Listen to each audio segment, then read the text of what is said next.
Dios les bendiga, mis muy amados hermanos y amigos todos. Les saludo en el nombre de nuestro Señor Jesucristo, deseándoles mucha bendición de lo alto y dándole las gracias por su patrocinio semanalmente.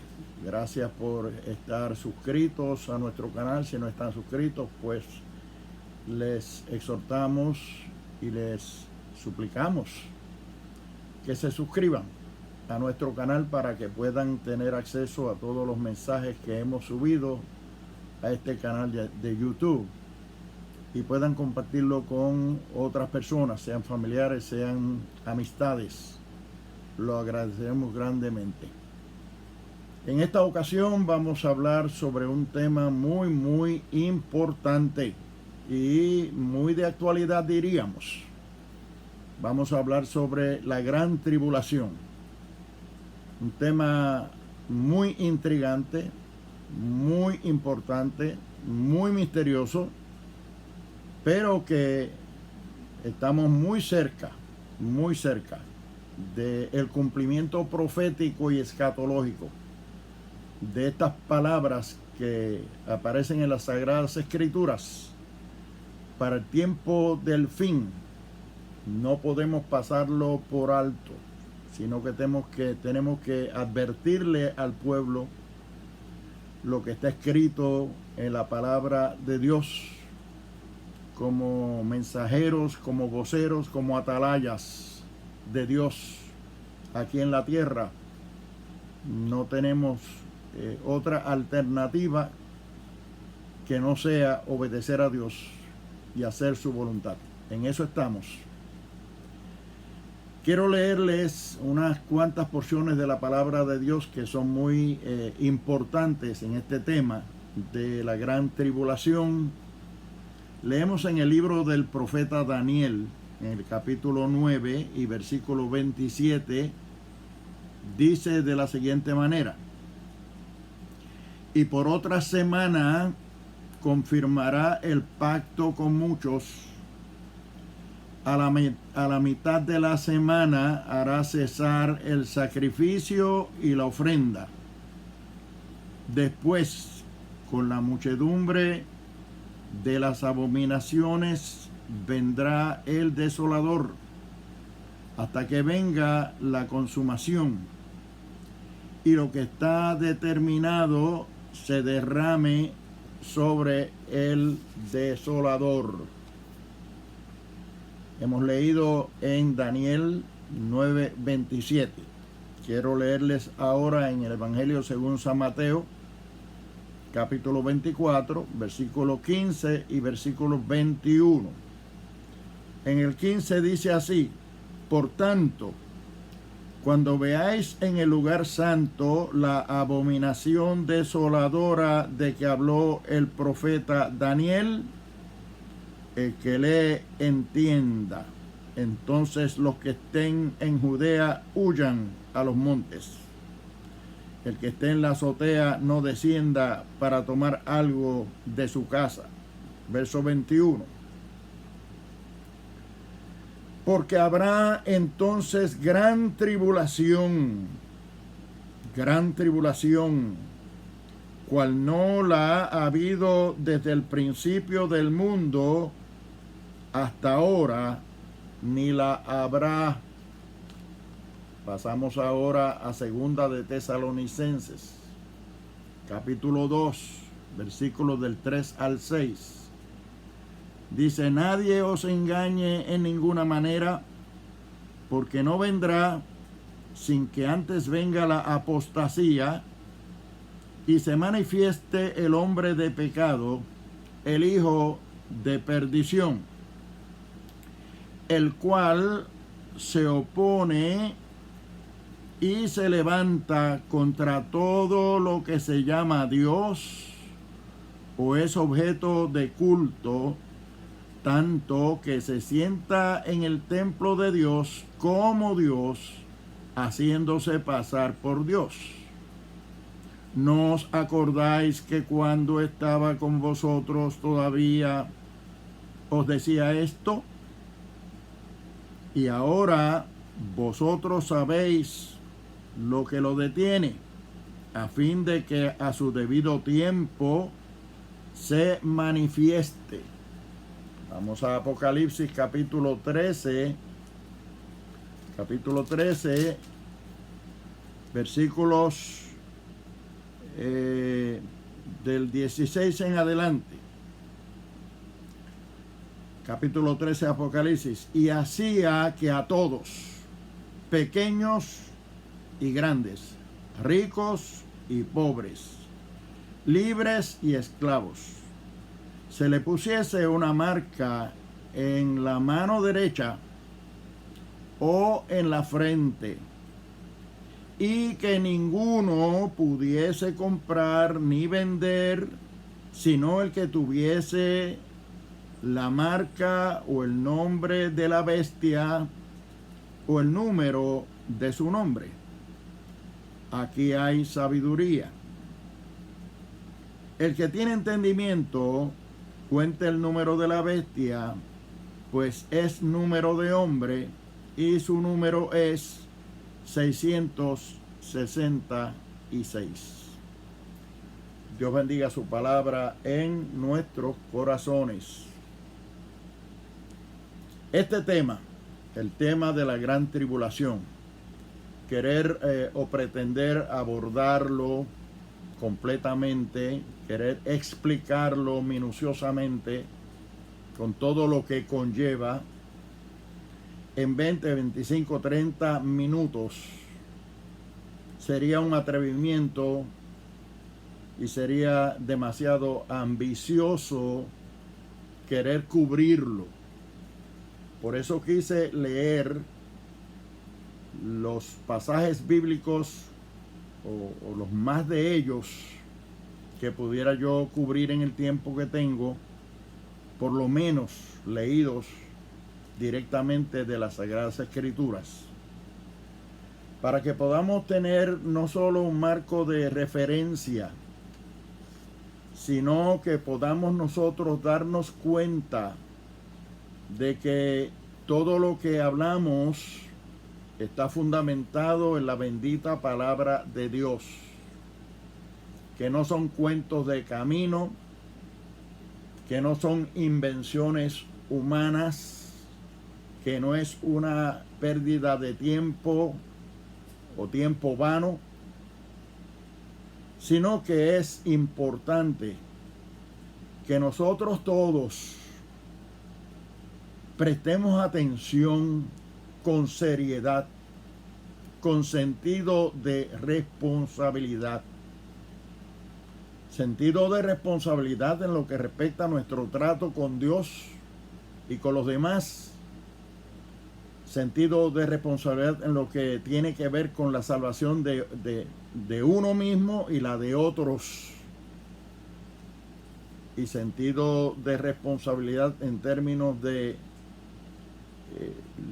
el significado, el valor que todo esto pueda tener para cada uno de nosotros y la forma y manera en que nosotros vamos a utilizarlo, vamos a hacer uso de ese conocimiento, y qué decisiones, una vez tenemos ese conocimiento de la palabra de Dios, qué decisiones conscientemente vamos a tomar, entendiendo que nosotros no somos nuestros, somos del Señor, y que habremos de enfrentarnos a Él para darle cuenta de lo que nosotros hayamos hecho mientras estábamos aquí en el cuerpo y en la tierra, haya sido bueno o haya sido malo. Y eso también está en la palabra,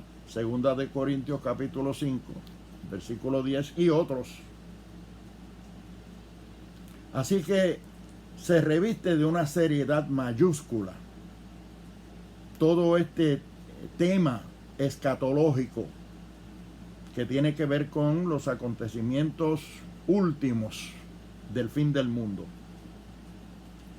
La semana pasada, en el mensaje anterior, hablábamos sobre la venida de Cristo a levantar su iglesia, el arrebatamiento de la iglesia.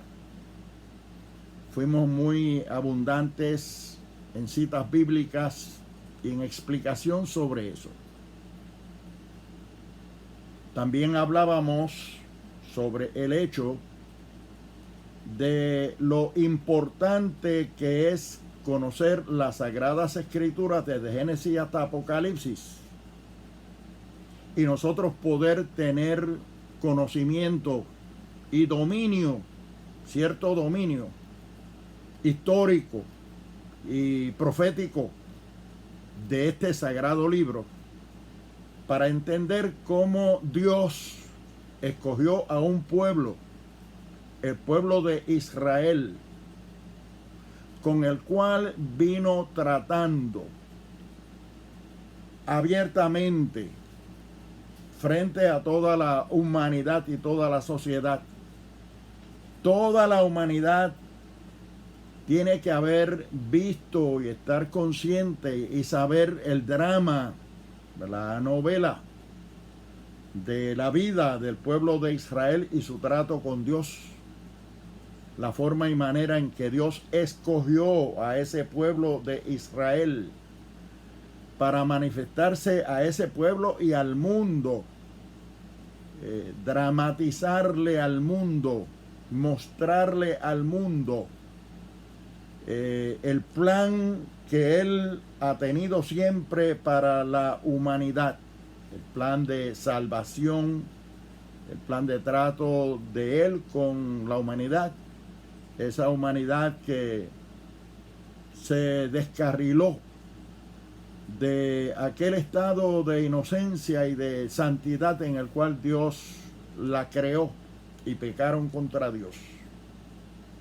Y Dios escogió a un pueblo, el pueblo de Israel, para mostrar su poder, para mostrar su misericordia, para mostrar su amor, su compasión y su propósito salvífico. Y siempre estuvo tratando con el pueblo de Israel. Cuando usted lee las Sagradas Escrituras, se da cuenta que el trato de Dios muy especial, le llama de hecho su especial tesoro, le llama la niña de sus ojos al pueblo de Israel. Al grado que nosotros podemos decir que el pueblo de Israel se convirtió en el reloj profético de Dios. Es decir, el trato de Dios con el pueblo de Israel marca el paso de la historia, de la profecía y de la escatología. Y Dios vino tratando con el pueblo de Israel, al cual le había hecho múltiples promesas y pactos. Y entre esos pactos que hizo, había un pacto muy especial que era el pacto del Mesías prometido. Es decir, Dios prometió enviarle al pueblo de Israel un Mesías, un ungido, un enviado, un rey, alguien que habría de reinar eternamente y para siempre sobre ellos como pueblo, que se convertiría en su Salvador, en su Redentor. Obviamente el pueblo de Israel siempre vivió esperando ese Mesías, esperando ese Rey, ese Salvador, ese Libertador.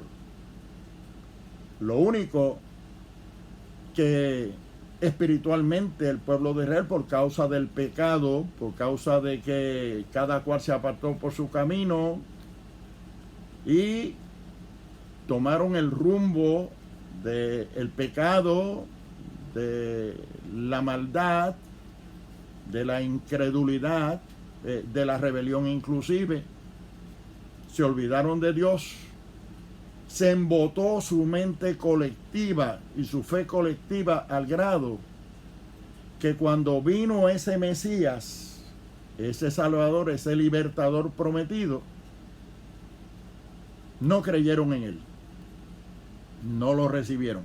Ese Mesías vino en la persona de Jesucristo. Todos nosotros conocemos la forma y manera en que Jesucristo apareció en el escenario de este mundo, la forma y manera en que Él nació, se crió, murió, y también sabemos por las Sagradas Escrituras que ascendió a los cielos.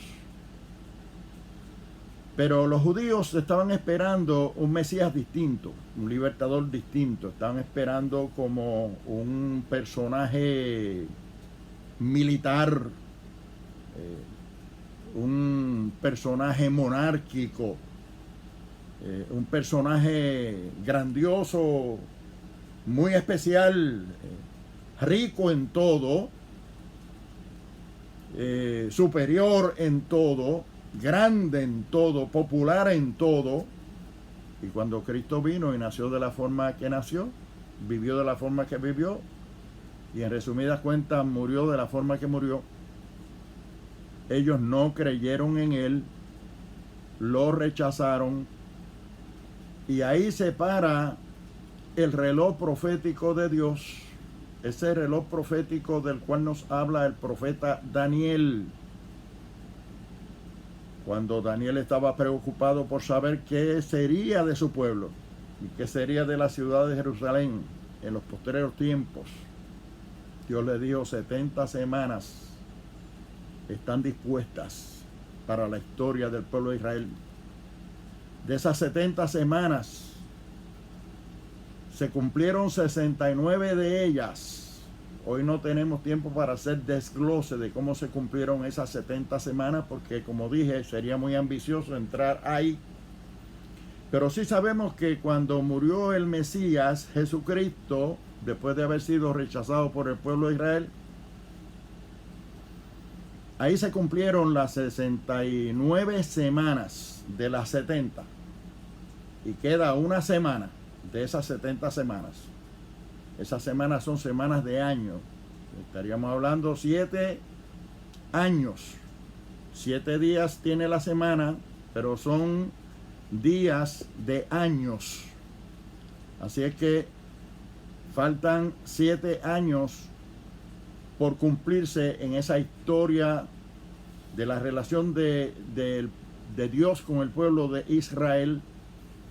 Se cumplieron 69 al momento en que el Mesías se le quita la vida, como dice el libro de Daniel. Y entonces para el reloj profético de Dios, deja de correr, deja de moverse, porque el pueblo de Israel rechaza al Mesías. Entonces Dios comienza a tratar con un pueblo nuevo, a levantar un pueblo nuevo que se llama la Iglesia, a través de Jesucristo. Allí en Juan 1, 11 y 12 dice lo siguiente, muy importante, tiene mucho peso histórico y escatológico. Dice: a lo suyo vino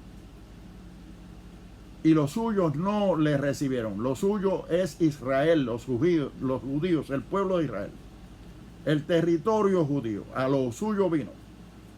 Y los suyos es su gente, su linaje, su pueblo, los judíos. No le recibieron. Y en el verso 12 dice: mas a todos los que le recibieron, a los que creen en su nombre, les dio potestad de ser hechos hijos de Dios. Fíjese todo lo que conlleva el rechazo del pueblo de Israel a Jesucristo como su Mesías, como su enviado, como su ungido, y la aceptación por parte de otro pueblo, de los gentiles, de los que no son judíos, del resto de la humanidad, que esté dispuesta a aceptarlo. Los judíos lo rechazaron, nosotros lo aceptamos. Creemos en él. Aceptamos el plan de Dios para la salvación del mundo a través de la persona de Jesucristo, y todos los que le reciben y creen en su nombre le dio potestad Dios de ser hechos hijos de Dios. Ahí comienza Dios entonces a tratar con un pueblo distinto a través de su Hijo Jesucristo, el pueblo cristiano. Cristiano porque todo el que cree en Cristo y le sirve a Cristo y ha aceptado a Cristo, pues lleva su nombre, lleva su apelativo, lleva su apellido, por así decirlo, lleva su identidad de Cristo en su vida. Pero no es solamente creer, porque creer hasta los demonios creen y tiemblan, dice la Biblia. Y nosotros sabemos que hasta las gallinas creen también. No es solamente creer. Es abrazar la fe de Jesucristo. Es reconocer que Jesucristo es el Señor, es el Salvador, es el Redentor. Que el sacrificio de Cristo en la cruz del Calvario y su sangre derramada tiene el valor de perdonar nuestros pecados, sanar nuestras enfermedades y darnos vida eterna y salvación eterna, en tanto y en cuanto que no sea ficticia, una fe ficticia o una creencia ficticia, sino de corazón, como un compromiso para el resto de la vida de serle fiel y leal a Jesucristo, imitando su ejemplo y creyendo en todo lo que Él hizo por nosotros. Hoy por hoy, Dios está tratando con ese pueblo que aceptó a Jesucristo cuando el pueblo de Israel lo rechazó. Así que el reloj profético de Dios, que es el pueblo de Israel, el trato de Dios con el pueblo de Israel, se detuvo y volverá a correr, volverá a caminar ese reloj de Dios en el momento en que el pueblo de Israel reconozca y acepte a una persona en el universo, en el mundo, que aparezca, que para ellos, o según ellos, llene los requisitos, las cualidades, las descripciones, que según ellos y según su idiosincrasia, según su filosofía, según su creencia, según sus criterios, puedan creer que ese sí es el Mesías que tenían prometido. Por consiguiente, esa persona tiene que aparecer de un momento a otro, tiene que ser un intelectual, tiene que ser una persona muy importante abiertamente, que el mundo lo reconozca como tal, todo el mundo. Tiene que ser una persona autoritaria, debe ser una persona tal vez rica, venir con mucha opulencia para engañar al pueblo de Israel y al mundo, a los que no creen en Jesucristo, los que no han sido capaces de entender el plan de salvación, de aceptar esa puerta que se abrió mientras el pueblo de Israel había rechazado a Jesucristo y Dios empezó a tratar con un pueblo nuevo, gentil, y que todos los que lo han aceptado son salvos y son parte de la iglesia de Jesucristo. Pues esos son los que van a ser salvos por gracia, por la gracia de Jesucristo. Pero el pueblo de Israel está esperando ese hombre, ese personaje que vendrá con altisonancia, con grandilocuencia, con mucha popularidad, con muchas cualidades, al grado de que él mismo se va a proclamar Dios en un momento dado. Se va a oponer a Dios, va a detener el culto a Dios. Ese es el anticristo. Y cuando comience a reinar sobre la faz de la tierra, porque va a gobernar a todo el mundo, a toda tribu, lengua, nación, dice, a todo el mundo, y a todos los va a marcar con el sello de la bestia, el sello del 666, que será el sello de la bestia, como bien lo leímos ahí en Apocalipsis capítulo 13. Nadie podrá comprar, ni vender, ni comercializar con nadie absolutamente si no tiene el sello de la bestia. La gente va a tener que dejarse marcar por ese sello, por la marca de la bestia, el 666, en la mano derecha o en la frente. El que no se deje sellar va a tener que dar su vida, va a ser martirizado, va a ser mártir. Y no cabe duda que habrá muchos que despertarán muy tarde, después que la iglesia de Jesucristo se fue, porque Jesucristo viene a buscar su iglesia antes de la gran tribulación, antes de que todas estas cosas acontezcan, porque primero tiene que irse la iglesia y estar con el Señor Jesucristo, como dice allí en Segunda de Tesalonicenses, capítulo 2, versículo del 3 al 6. Ahí dice que ese anticristo, esa bestia, no se ha manifestado todavía porque hay algo que le impide. Y eso que le impide es la iglesia. Porque la iglesia todavía está aquí. Mientras la iglesia esté sobre la faz de la tierra, mientras Cristo no haya venido a llevarse la iglesia, el anticristo, ese hombre de pecado e hijo de perdición, como lo dice Tesalonicenses, Segunda de Tesalonicenses, capítulo 2, versículo 4 al 6, que tanto hemos citado, no puede manifestarse todavía hasta que la iglesia no se vaya, porque la iglesia es la que impide que Él se manifieste. Cuando la iglesia sea quitada de la tierra, se la lleve el Señor al cielo en el rapto, en el arrebatamiento de la iglesia, inmediatamente aparecerá ese personaje. Y cuando aparezca, va a engañar a muchos, va a engañar el mundo que se quedó, será engañado. Porque no vendrá a querer asolar, ni vendrá como un aterrador, ni vendrá como una persona que meterá miedo, no, vendrá como un cordero manso, imitando obviamente a Jesucristo, el Hijo de Dios. Él tratará de imitar al máximo posible para poder engañar. Por eso es que encontramos en el capítulo 24 del Evangelio según San Mateo, en el sermón profético de Jesucristo, tantas veces: mirad que nadie os engañe, velad y orad, estad alerta, cuidado que no seáis engañados. Las cosas que hará la bestia, el anticristo, cuando venga a reinar sobre la tierra, serán tan grandes, hará señales en el cielo inclusive, y eso pues no tenemos por qué dudar de que pueda ser así, porque ahora mismo nosotros vemos cuántas cosas hay en el espacio por allá arriba de las cuales Él podrá servirse, porque Él dominará el escenario público completo y podrá hacer lo que le dé la gana. Y dice ahí que Él hará descender hasta fuego del cielo. Dice también allí en Apocalipsis capítulo 13 versículo 5 que reinará los últimos 42 meses de esos 7 años que estará reinando.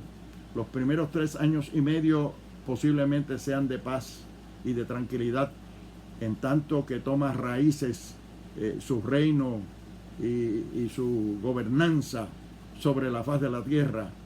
Vendrá como un corderito manso los primeros 3 años y medio, pero a los 3 años y medio se rebela contra Dios y contra todo lo que es Dios y todo lo que es digno de culto. Querrá que se le adore a Él. Le harán imágenes, habrá imágenes por donde quiera del anticristo, y la gente tendrá que adorarlo públicamente, y la adoración será obligada, porque se verán obligados. El que no le adore tendrá que morir decapitado, martirizado, crucificado, en las diferentes formas salvajes que él habrá de tener, que por eso le llama la bestia, porque será un gobierno bestial, un gobierno feroz. Dice ahí que el que no tenga la marca de la bestia no podrá comprar, no podrá vender, no podrá hacer comercio con nadie, no podrá comercializar con nadie. Estará acorralado, y al ser acorralado será detectado y lo identificarán como que no es de la bestia porque no tiene el sello, no tiene la marca de la bestia, y lo matarán. Así será todo esto. Y es bueno que lo sepa la iglesia para que se cuide y se afinque y se afiance en los caminos del Señor y no se deje caer de la gracia de Dios nadie. Pero es bueno que lo sepan también los inconversos, los incrédulos, los de afuera, los que no conocen de Dios y los que no quieren saber de Dios tampoco, ni de la palabra de Dios, ni del Evangelio de Jesucristo, que lo sepan también. Esto es una realidad. Esa bestia, ese anticristo, ese hijo de perdición, ese hombre de pecado, habrá de aparecer en el escenario público en los últimos días. Y esa última semana de las 70 semanas de Daniel estará gobernando sobre la faz de la tierra.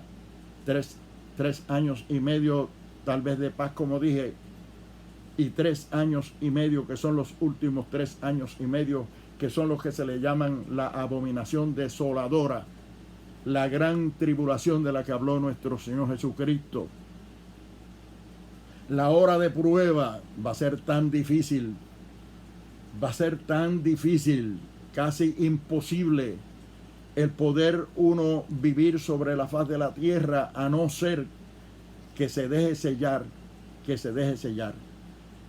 Y dice allí también que solamente serán sellados aquellos cuyos nombres no estaban inscritos en el libro de la vida del Cordero que fue inmolado desde antes de la fundación del mundo. Claro, le adorarán todos aquellos cuyos nombres no estaban inscritos en el libro de la vida, porque los que estaban inscritos en el libro de la vida se fueron en el rapto de la iglesia. Y esos obviamente no estarán aquí, por consiguiente no adoraremos, no adorarán y no adorará ninguno que se haya ido en el rapto, que se haya ido con Cristo, esté arriba, porque estaremos para siempre con el Señor, como dice 1 Tesalonicenses capítulo 4, versículo del 13 al 18, estaremos siempre con el Señor, estamos seguros con el Señor. En adición a eso, esos 7 años de gran tribulación sobre la tierra son los 7 años de las bodas del Cordero allá en el cielo. Nosotros estaremos de boda con el Señor, mientras acá abajo en la tierra están pasando por ese momento terrible, atroz, feroz. El terrorismo reinará sobre la tierra, el terrorismo. Ya nosotros sabemos lo que da el terrorismo, porque ya ese terrorismo asomó la cabeza por ahí. Nosotros sabemos todo lo que ha venido pasando por causa del terrorismo. Y nosotros no queremos estar aquí para ese tiempo. La iglesia se va con Cristo. Todo aquel que quiera ser salvo, todo aquel que quiere escapar de la gran tribulación, no tiene otra alternativa, no hay otro medio que no sea aceptando a Jesucristo como su Salvador personal. Así es que, amados hermanos, la gran tribulación es ese periodo de 7 años en el cual el pueblo de Israel fue engañado. Y no solamente el pueblo de Israel, sino todos los habitantes del mundo serán engañados por ese personaje que aparecerá con mucho poder, con mucha gloria, con mucha pompa, con mucha riqueza, con mucho conocimiento, con mucha intelectualidad, con mucho dominio de las redes sociales, de la tecnología, mucho dominio, mucha intelectualidad, mucha grandilocuencia, pero que esconde dentro de sí durante esos 3 años y medio primero esa personalidad terrible que lleva dentro de sí de un autócrata, de un dictador férreo, aterrador, que amedrentará a medio mundo y que por temor y por miedo la gente tendrán que arrodillársele y servirle, y el que no lo haga tendrá que dar su vida durante ese periodo de gran tribulación. Todo eso viene a este mundo, todo eso está destinado a acontecer, todo eso está profetizado en la palabra, todo eso tiene que ver con los acontecimientos de los últimos días. A todo eso se le llama la escatología bíblica, es decir, el estudio de los acontecimientos que vendrán o que sucederán en los últimos tiempos.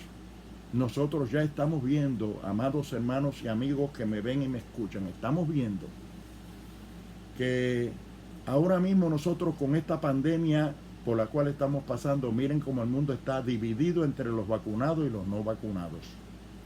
Mire cómo la gente está dividida entre lo que creen unos y lo que creen otros. Miren cómo se está cerrando el cerco de tal manera que nosotros podamos darnos cuenta que sí, que estas cosas pueden acontecer, que cuando venga el anticristo y quiera marcar con la marca de la bestia, con el número 666, aquellos que sean de su partido, aquellos que sean de su religión, aquellos que se dispongan a adorarlo, tendrán que ser marcados. Y el que no sea marcado no podrá comercializar, no podrá comprar, no podrá vender, no tendrá acceso a nada. Pues nosotros estamos viendo que todo eso, todo lo que está pasando ahora es prototipo. El Señor lo llamó principios de dolores, y sobre eso hemos predicado anteriormente. Principios de dolores, es decir, lo que va a acontecer, un anticipo de las cosas que van a acontecer. Y ciertamente van a acontecer grandes cosas, terribles, feroces, aterradoras. Lo dice la Biblia, no nos lo sacamos de debajo de la manga, no estamos inventando, estamos fundamentados en la palabra de Dios. Estamos advirtiendo al mundo, estamos adelantándole al mundo, estamos preparando al mundo, estamos proclamando que todavía hay oportunidad de salvación. Escapa por tu vida, acepta a Cristo, arrepiéntete de tus pecados, cambia tu forma, cambia tu vida, cambia la forma de ser, cambia tu mentalidad, cambia tu conciencia.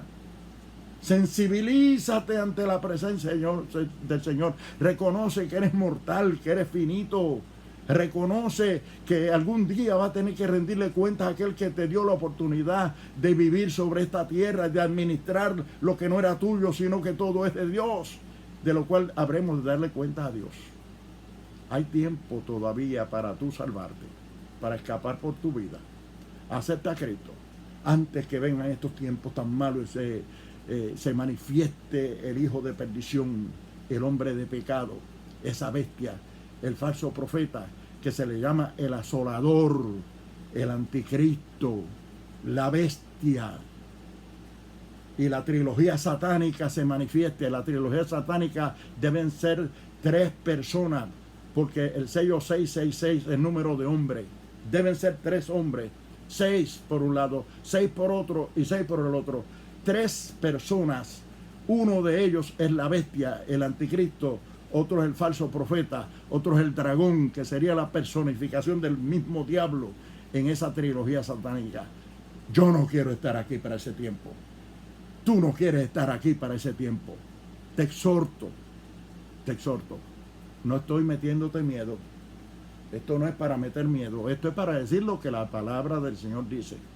Lo que te he dicho está en la palabra. Te leí mucha Biblia en el día de hoy, para que tengas Biblia como referencia y como base y como fundamento, para corroborar todo lo que yo te he dicho en el día de hoy, y aún aquello que no he podido alcanzar a decir porque el tiempo no me da, y como dije, este es un tema muy ambicioso.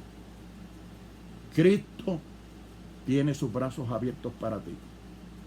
Yo, como ministro, como predicador de la palabra, estoy para facilitarte a ti, para explicarte a ti, para decirte a ti que todavía la puerta de la salvación está abierta antes que vengan estos tiempos malos. Escapa por tu vida. Acepta a Cristo como tu Salvador personal. Si tú aceptas al Señor como tu Salvador, Él perdona todos tus pecados. Se cierra tu libro y se abre una página nueva en un libro nuevo, en el libro de la vida. Y tu nombre será inscrito en el libro de la vida del Cordero que fue inmolado desde antes de la fundación del mundo, porque allí es que tiene que estarlo. Aquellos cuyos nombres estén inscritos en ese libro se van con el Señor en el rapto de la iglesia.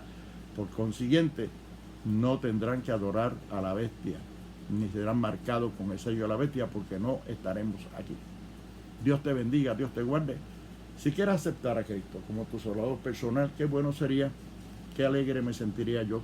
Y la Biblia dice que hay gozo delante de Dios y de los ángeles del cielo cuando un pecador se arrepiente. Acepta al Señor. Si lo aceptas, haz esta oración conmigo. Padre, recibo tu palabra Recibo el mensaje. Creo que tu palabra es la verdad. Entiendo que todavía tengo oportunidad de salvación. Quiero ser sabio y quiero ser sincero contigo. Te abro mi corazón, entra a mi vida, entra a mi alma, perdóname todos mis pecados, dame tranquilidad de conciencia, dame paz interior y sobre todo esa salvación que tú compraste para mí a precio de sangre en la cruz del Calvario. Te acepto como el Cristo, te acepto como el Mesías prometido, te acepto como el Salvador, como el Redentor del mundo, y ahora te acepto como mi Salvador personal. Perdóname, límpiame, santifícame y luego ayúdame a perseverar en tus caminos. Gracias, Señor, por esta linda oportunidad. Siento paz y siento tranquilidad y seguridad de salvación. Gracias, Señor. Amén. Amén. Dios te bendiga, Dios te guarde, amigo y hermano, y hasta una próxima ocasión.